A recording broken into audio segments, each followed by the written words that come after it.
What's good, guys? Yo, crazy weekend. Um, it looks like the Trump administration, with Doge, is really going ham on stopping or destroying the government. I don't know if destroying is too strong of a word, but that's what's going on. Now, the thing is, I'm not sure if this is all by design. I don't know if the Trump administration or Elon Musk or one or the other, or together, whatever, have come up with a plan and they're just going to gut the United States government from within. I don't know if they just believe that, hey, the government is over bloated, is too big, and we can save a lot of money by removing these jobs. I don't know if it's a little bit of both. Like, I just don't know, right? I just don't know. But let's talk about some of these job cuts. It seems that all federal employees who were on a probationary period was terminated. And I know for air traffic control, your first year, you're on probation. The government can fire you for whatever reason. Apparently, when you take new positions within the FAA, when you take the new position, let's say you've been in FAA let's say you've been in government for 10 years, and then you take a promotion. That promotion might have a 90-day probationary period, which generally would means you didn't work out in that position. The government can remove you and place you back in your previous position. That's pretty much what that means. But apparently, Elon Musk and his people were like, nope, it says that they're probationary. We can get rid of all the probationary people. And they did. They did just that. And also, they fired some nuclear workers, people who handle like the nuclear weapons and stuff like that, and then immediately went to rehire them, to reinstate them, to bring them back. So it doesn't seem to be a lot of thought into who gets fired, what position gets cut, nothing. It just seems it's across the board.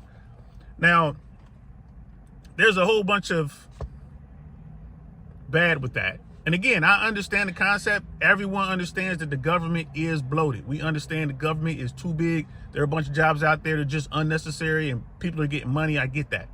However, there are a lot of essential functions that government provides. And so let's just leave that there for a moment. And let's talk about the downstream effects to all this. This is going to really hurt the economy, right? If you look it up, and go look it up, I encourage you guys to look it up. A quick Google search. Go up and look for some numbers. The average salary of a government employee is about $106,000. It's about the average salary of a government employee. And I was looking up some more numbers as well. In 2025, the average American was earning around $65,000 to $70,000 a year. Okay. Right now, if you look at the government employees who took that buyout, there was a buyout offered to all government employees. Basically, they got paid until September or something like that. So a bunch of people took that buyout. If you look at the people who took the buyout and couple that with the people who have been recently laid off, you're looking at 100,000 plus people, like over 100,000 people, right? Well, how many government employees are there, right? Again, Google that, look it up. If you include the United States Postal Service, you're looking at 3 million employees, 600,000 of those working for the United States Postal Service. So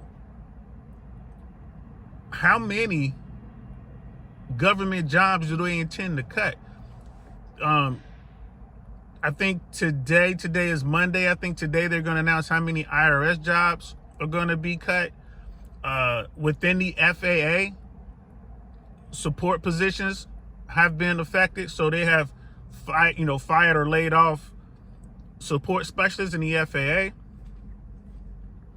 Where's this going to end? So you look at that average salary of a government employee, $106,000. There's a bunch of people who just lost that salary. What is, bro? So their household, let's say they're married. So you got one person making about $106,000. You got the other person making about $60,000. So let's say they make about $170, rounded up household. And that has just gone down to like 60 or 70,000 now. How are they going to be able to afford their house? How are they going to be able to afford their cars, their insurance? What happens to their medical insurance? What about their kids? What about school, clothing, food? Think about that.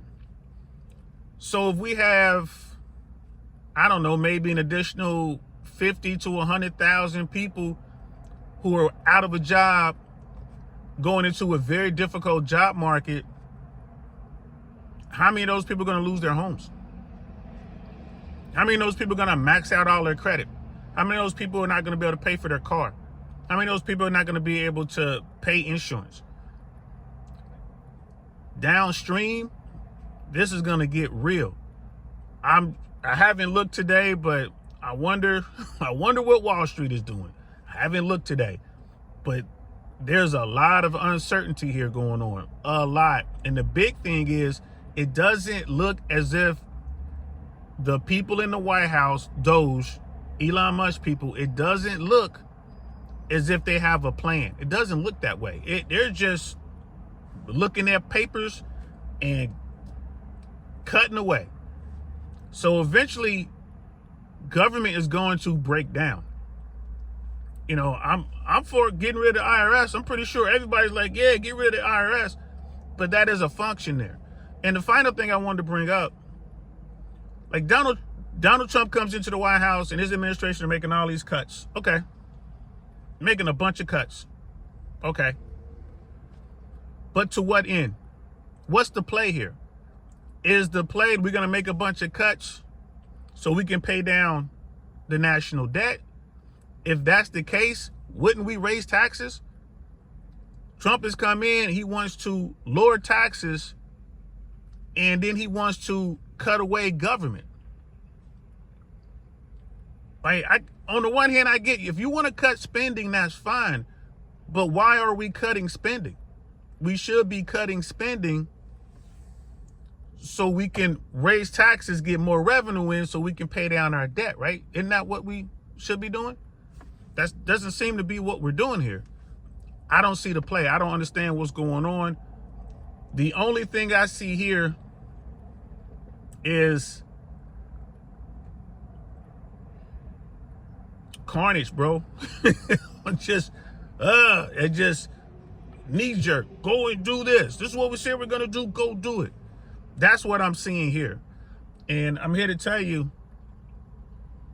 this is gonna be bad for the American economy downstream. It's gonna be very bad. At least that's what I think. What am I missing, guys?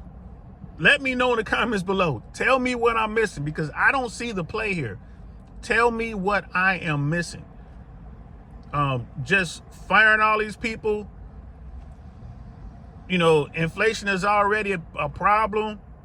There are not a lot of jobs out here. The government is the biggest employer of Americans in this country. And how many government employees are you trying to cut? You trying to cut 20%? You trying to cut 50%? How many are you trying to get rid of? Right? What are we doing here? There are only roughly, 2.4 million government employees. If you add the post office, 3 million, how many of them you want to get rid of? And that is going to shock the economy, not tomorrow, but we're probably looking at 6 months down the road when people run out of credit. They can't get more credit. They don't have a job. Who has savings anymore? What savings they have, they're going to go through their 401k. They're going to go through trying to stay afloat. Man, this is going to be crazy. I don't know. Y'all let me know what you think below. I'm DL saying I'm going to talk to you later. Peace.